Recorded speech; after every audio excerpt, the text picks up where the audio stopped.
বগুড়ায় শেখ হাসিনা সহ ১৫৫ জনের বিরুদ্ধে হত্যা ও বিস্ফোরক আইনে মামলা। এদিকে ভৌগোলিক অখণ্ডতা, স্বাধীনতা এবং সার্বভৌমত্বের প্রশ্নে কোনো আপোষ হবে না বলছে বিমান বাহিনী প্রধান।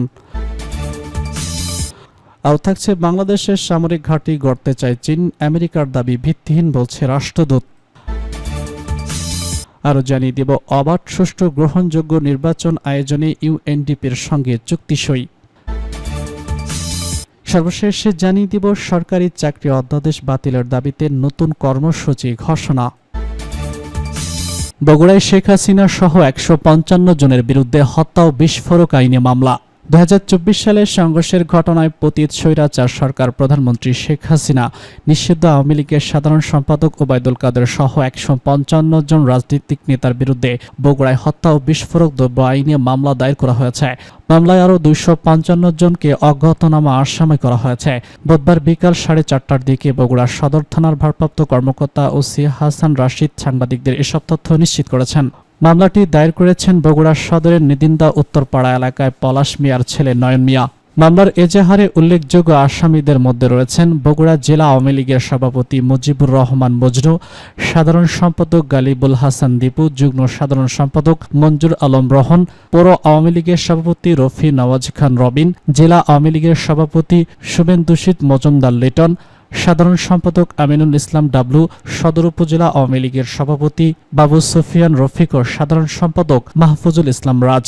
এছাড়া মামলায় নাম রয়েছে জেলা জাতীয় পার্টির সভাপতি ও সাবেক সংসদ সদস্য রফিকুল ইসলাম জিন্না ও তার ছেলে যুব সংহতির সভাপতি হুসেন রফিক সঞ্চয়, জেলা বিএনপির বহিষ্কৃত মহিলা দলের নেত্রী বিউটি বেগম এবং কিশোরগঞ্জ উপজেলার সাবেক চেয়ারম্যান ফিরোজ আহমেদ রাজুর। মামলার বাদী নয়ন মিয়ার ভাষ্যমতে ২০২৪ সালের ৪ আগস্ট শান্তিপূর্ণ বৈষম্য বিরোধী আন্দোলনে অংশ নেওয়ায় ছাত্র জনতার উপর অভিযুক্তরা কাটা রাইফেল, আগ্নেয়াস্ত্র, ককটেল, হাতবোমা এবং লাঠিসোঁটা নিয়ে হামলা চালান।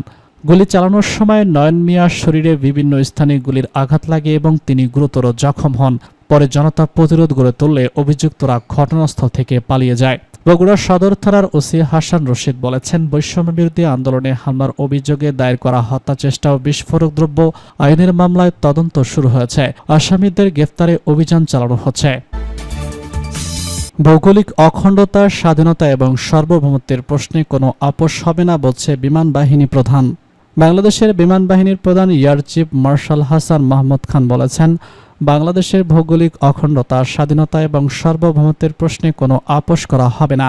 তিনি বলেন, বাংলাদেশ একটি শান্তিপ্রিয়, উন্নয়নশীল দেশ। আমরা পররাষ্ট্রনীতিতে সবার সঙ্গে বন্ধুত্ব, কারোর সঙ্গে বৈরিতা নয়, এই মূলনীতিতে অটল। তবে জাতীয় স্বার্থ এবং সার্বভৌমত্বে আপোষের কোনো সুযোগ নেই।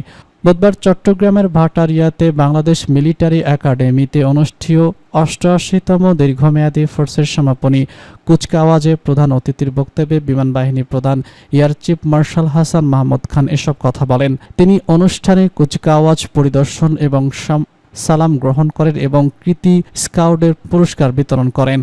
বক্তব্যে তিনি বলেছেন, মহান মুক্তিযুদ্ধের চেতনায় গড়ে ওঠা সশস্ত্র বাহিনী আজ জাতীয় নিরাপত্তা, আস্থা এবং ঐক্যের প্রতীক।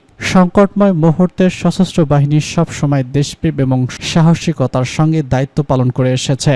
তিনি শহীদ এবং আত্মত্যাগী সদস্যদের প্রতি শ্রদ্ধা জানিয়ে বলেন, তাদের নিষ্ঠা আমাদের জন্য নিরন্তর অনুপ্রেরণা। তিনি আরও বলেন, জাতিসংঘ শান্তিরক্ষা মিশনের সক্রিয় অংশগ্রহণের মাধ্যমে বাংলাদেশ আন্তর্জাতিক পরিমণ্ডলে মানবিক এবং দায়িত্বশীল রাষ্ট্র হিসেবে মর্যাদা পেয়েছে।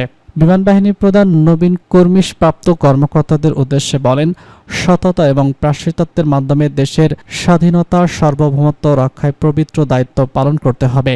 তিনি বলেন, বিশ্ব দ্রুত পরিবর্তনশীল।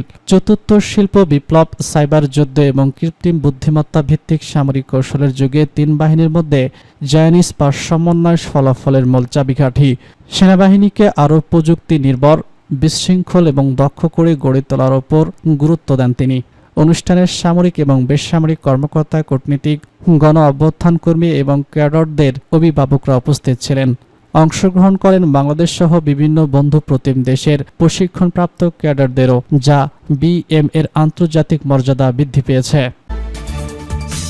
বাংলাদেশের সামরিক ঘাঁটি করতে চায় না চীন, আমেরিকার দাবি ভিত্তিহীন বলছে রাষ্ট্রদূত। চীন বাংলাদেশে কোনো সামরিক ঘাঁটি তৈরি করতে চায় না বলে জানিয়েছেন ঢাকায় নিযুক্ত দেশটির রাষ্ট্রদূত ওয়াং ইওয়ান। বুধবার এক অনুষ্ঠানে এ ব্যাপারে তিনি বলেন, মার্কিন প্রতিরক্ষা গোয়েন্দা সংস্থা এমন দাবি ভিত্তিহীন। বেইজিং বন্ধুত্বের সম্পর্ককেই গুরুত্ব দেয় বেশি। অন্তর্বর্তী সরকারের পররাষ্ট্র উপদেষ্টা মোহাম্মদ তৌহিদ হোসেন বলেছেন, এই প্রতিবেদন নিয়ে কিছুই জানেন না তিনি। সম্প্রতি বিশ্বব্যাপী হুমকি মূল্যায়ন নিয়ে প্রতিবেদন প্রকাশ করে মার্কিন প্রতিরক্ষা গোয়েন্দা সংস্থা। এতে দাবি করা হয়, নিজেদের আধিপত্য বিস্তারে বাংলাদেশ সহ কয়েকটি দেশে সামরিক ঘাঁটি তৈরি করতে চায় চীন। আরও উল্লেখ করা হয়, বাংলাদেশ, পাকিস্তান, মায়ানমার, থাইল্যান্ড সহ 16টি দেশে অবকাঠামো নির্মাণ করতে চায় চীনের পিপলস লিবারেশন আর্মি। রাজধানীতে এক অনুষ্ঠানে এক প্রতিবেদন সম্পর্কে চীনের রাষ্ট্রদূতের কাছে জানতে চাওয়া হয়। তিনি বলেন, মার্কিন প্রতিবেদনটি সত্য নয়, কোনো তথ্যের ভিত্তিতে এটি তৈরি করা হয়েছে তা নিয়েও প্রশ্ন তোলেন ওয়াং ই। চীনের রাষ্ট্রদূত বলেছেন, প্রতিবেদনের কোনো তথ্যই সঠিক নয়। বাংলাদেশ, পাকিস্তান, মায়ানমারের সঙ্গে আমাদের বন্ধুত্বের সম্পর্ক। এসব দেশে আমরা আমাদের কোনো সামরিক উপস্থিতি চাই না, এমন কোনো পরিকল্পনাও আমাদের নেই। আমেরিকা কোনো তথ্যের ভিত্তিতে এমন প্রতিবেদন করেছে আমার তা জানা নেই। অবাধ, সুষ্ঠু, গ্রহণযোগ্য নির্বাচন আয়োজনে ইউএনডিপির সঙ্গে চুক্তি সই। বাংলাদেশের স্বচ্ছ, আন্তর্জাতিকমূলক ও শান্তিপূর্ণ নির্বাচন নিশ্চিতে 3 বছর মেয়াদী প্রকল্প নিচ্ছে জাতিসংঘের উন্নয়ন কর্মসূচি। বুধবার অর্থ মন্ত্রণালয়ের অর্থনৈতিক সম্পর্ক বিভাগ ও নির্বাচন কমিশনের সঙ্গে এই সংক্রান্ত একটি চুক্তি সই করেছে জাতিসংঘের এই সংস্থাটি। এক বিবৃতিতে ইউএনডিপি জানিয়েছে, ব্যালট প্রোডাক্ট নামের এই প্রকল্প নির্বাচন কমিশনের প্রাতিষ্ঠানিক ক্ষমতা বৃদ্ধির পাশাপাশি ভোটারদের শিক্ষার প্রসার, নাগরিকদের অংশগ্রহণ, আইন ও নির্বাচন ব্যবস্থার সংস্কার এবং ভুয়া তথ্য নির্বাচনী সহিংসতার বিরুদ্ধে প্রতিরোধমূলক ব্যবস্থা গ্রহণ করা হবে। 2025 থেকে 27 মেয়াদী এই প্রকল্প 2 ধাপে বাস্তবায়ন হবে। প্রথম ধাপে থাকবে জরুরি নির্বাচন সহায়তা, যার মধ্যে রয়েছে কারিগরি প্রস্তুতি এবং ভোটারদের সঙ্গে যোগাযোগ। দ্বিতীয় ধাপে নির্বাচনের পর গণতান্ত্রিক প্রতিষ্ঠানকে শক্তিশালী করার পাশাপাশি নির্বাচনী সংস্কারের প্রাতিষ্ঠানিক রূপ দেওয়া হবে। নির্বাচন কমিশন ছাড়াও ইউএনডিএম, ইউনিকো এবং সৃজনশীল সমাজের সহযোগিতার এই প্রকল্প বাস্তবায়িত হবে। চুক্তিতে সই করেন ইউএনডিপি সচিব শাহরিয়ার সাদ্দাম সিদ্দিকী, ইসি সিনিয়র মহাসচিব আক্তার আহমেদ এবং ইউএনডিপি বাংলাদেশের আবাসিক প্রতিনিধি স্টেফান লিলার। সিনিয়র সচিব আক্তার আহমেদ বলেন, এই প্রকল্পটি আমাদের জন্য অত্যন্ত গুরুত্বপূর্ণ সময়ে শুরু হচ্ছে। কমিশনকে স্বচ্ছ, অন্তর্ভুক্তিমূলক এবং গ্রহণযোগ্য নির্বাচন পরিচালনায় প্রয়োজনীয় কারিগরি এবং প্রাতিষ্ঠানিক সহায়তা পেতে এই প্রকল্প কাজে আসবে। স্টেফান লিলার বলেছেন, ব্যালট প্রোব বাংলাদেশের গণতান্ত্রিক শাসন ব্যবস্থা এগিয়ে নিতে ভূমিকা রাখবে। সরকারি চাকরি অধ্যাদেশ বাতিলের দাবিতে নতুন কর্মসূচি ঘোষণা। সরকারি চাকরি সংশোধন অধ্যাদেশ 2025 বাতিল না হওয়া পর্যন্ত প্রতিদিন 1 ঘন্টা কর্মবিরতি পালন করবেন সরকারি কর্মকর্তা কর্মচারীরা। প্রতিদিন সকাল 10টা থেকে বেলা 11টা পর্যন্ত এই কর্মবিরতি পালন করা